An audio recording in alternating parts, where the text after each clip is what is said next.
How many times have I doubted? Think of the story of the lake. How many times have I messed up? Think of the denial of Peter. How many times have I spoken before really thinking what I was going to say? Think of what Peter told Jesus during the Last Supper.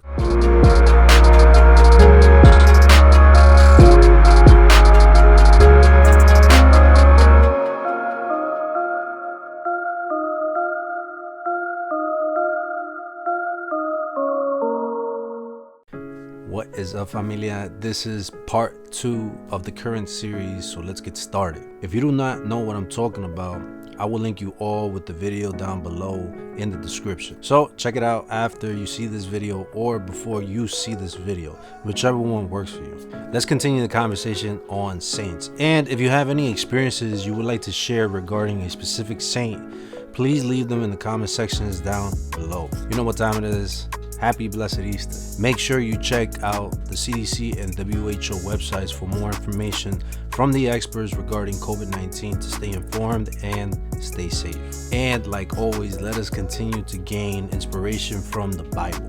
They that hope in the Lord will renew their strength. They will soar on eagle's wings. They will run and not grow weary, walk and not grow faint. This verse is from Isaiah chapter 40, verse 31. St. Thomas Aquinas has been one of the saints who I have grown really fond of over the past few years. He definitely stands out because of his academic and theological prowess. But first, he was born in 1225 in modern-day Lazio, Italy. Patron of academics, against storms, against lightning, patron of apologists, schools and universities, and many more. Also, philosopher in that list. Now, when the subject of science and faith comes up, I used to think that the church had it out for science or reason. And this was mainly because there is a prevailing idea that faith and reason cannot coexist. But then me loving astronomy, look at the stars, I studied up on the Big Bang Theory, and I came across Father George Lemaitre was one of the men who was actually credited for developing the Big Bang Theory. But my point is that through this, I started realizing, also understood that faith and reason were not against each other. Insert St. Thomas Aquinas. Now, obviously, I have not reached the level of sitting down and reading his work, Summa Theologica, an amazing read, but super difficult. But I'll eventually read it. And so you get an idea how his mind works. Here is a quote from him that stands out. Those whose opinions we share and those whose opinions we reject, for both have labored in the search for truth, and both have helped us in finding it. Now, the topic of faith and reason is a discussion which the world seems to have, but I believe that through the work of men such as Father George Lemaitre and St. Thomas Aquinas, we will be able to bridge that gap between faith and reason. I sometimes wonder how men like St. Thomas can really develop these deep theological thoughts. Maybe a lot of prayer. Who knows? St. Paul is one of the saints whom we can agree has inspired many saints and faithful. He was born circa 580 in Tarsus, Sicilia, Roman Empire. He is the patron saint of missionaries, theologians, evangelists, and Gentile Christians. Now, how can we not start with his greatest gift to the faith, his letters, and his testimony of the faith, which is located in the Bible if you pick up your Bibles. When we first meet St. Paul, he is actually Saul of Tarsus, a man who despised the Christians so much that he persecuted them, a man who wanted nothing to do with Jesus Christ. However, after an experience which is described in the book of Acts, we see him change radically and in a new way that many never saw coming. He became Christian, a follower of Christ. Now, for anyone who saw this radical change at that time, they must have been scared to see him coming because of the stories that preceded him. I mean, the guy used to persecute Christians. After his baptism, he basically changed and really developed a passion for the faith. So much so that we see him stay steadfast in faith until his death. Now, stories like St. Paul are very dramatic, but what stood out to me was how Jesus really touched this man in such a profound way because he ultimately changed. I could go on about his amazing words, but this speaks volumes and really, for me, a source of inspiration because, and ponder this thought, if God can work through that guy, he can work through me. St. Peter is one of the most important figures in the faith. Aside from his status amongst the disciples, Jesus asking him 3 times if he loved them, and his denial, he is a man who kind of did it all. He was born in 1 AD in Bethsaida, Syria, in the Roman Empire. I think St. Peter is a guy who by far has the most patronages that I have found. But here are some. Patron of workers, called for aid in different things, institutions, churches, cathedrals, different locations, and many more. And that's just skimming the top. He is one of Jesus' first disciples along with his brother St. Andrew. He was a fisherman and really a guy who you would not think would have anything to do with the faith. My inspiration of him comes from how I can relate easily to him. How many times have I doubted? Think of the story of the lake. How many times have I messed up? Think of the denial of Peter.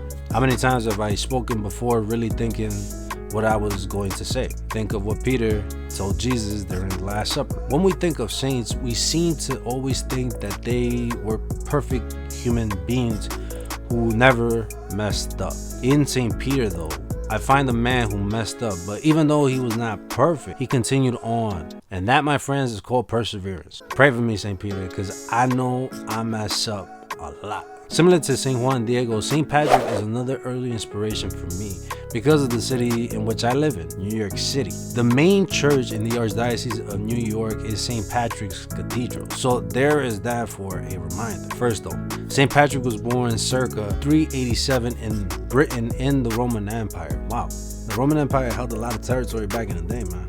He is the patron saint of Ireland, engineers, paralegals, invoked against snakes, and sin also.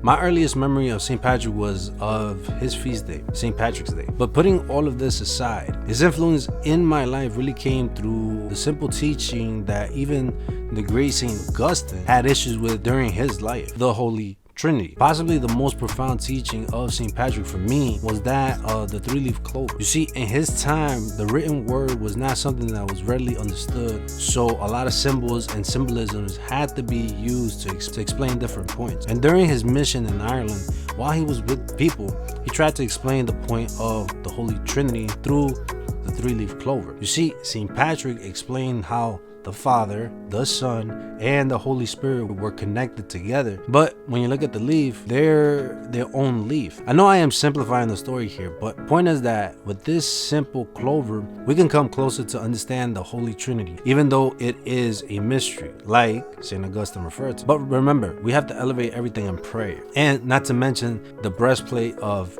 Patrick prayer. God, I love that prayer. And what a great segue to our last saint for the second part. Saint Monica. She was born in 332 in Tagaste in the Roman Empire in present-day Souk, Algeria. She is the patron saint of married women, difficult marriages, disappointing children, victims of adultery and unfaithfulness, conversion of relatives, and much more. Saint Monica is really a special saint whom, like all the others that I have already mentioned in this video, they all hold a special place in my heart. But maybe it's because I see her as a loving mother who went through a ton in her life.